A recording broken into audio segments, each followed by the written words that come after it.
In this video, I'm going to show you how to create a Firebase project.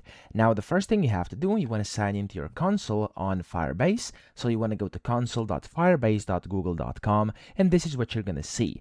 Now, if you have any projects already, you'll be able to click on here where it says Get Started, create a new Firebase project. But if you don't have any projects yet, you'll see it's going to say Get Started, and then of course here, you can get started by setting up a Firebase project. So click on either of those buttons, depending on which one you can see. And then from here, you can give it a name. I'm going to just name this one tutorial project like this. There we go. And then you're going to be given basically a unique identifier. And then from here, you have to accept the Firebase terms. Of course, make sure you click on the link here and read them before you do so. And if you want to, you can join the Google developer program as well, if that's something you basically want to do, okay? So here, I'm just going to click on the continue button. And then here, as you can see, you can enable Gemini in Firebase, which is going to basically assist you with anything you want, which is quite convenient. So I'm going to enable this, click on continue again. And then from here, you can also enable Google Analytics if you wanna. I'm going to keep it on and click continue again. And then you have to select your analytics location. I'm going to leave it in the US, and I'm actually going to accept the terms over here. Of course, you should read them before accepting anything.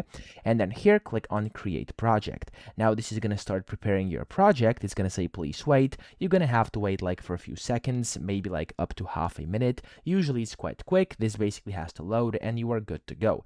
Now, whenever you're waiting for this, of course, you can go ahead and maybe like make up your mind on what you want to create inside your Firebase project, because we're going to be getting it to life whenever, of course, the project is created. Now, they have the Gemini in here, and of course, that's going to make it much easier. So as you can see, it says it's now ready. I'm going to press continue, and there we go. It's going to basically open this up, and as you can see, Gemini pops up over here on the right, and whatever question you have, whatever you want help with, you can just go and type in over here, and Gemini is going to help you out anytime you want. So that's how to create a Firebase project. I hope this video helped you out. If it did, please subscribe to the channel and help me out as well.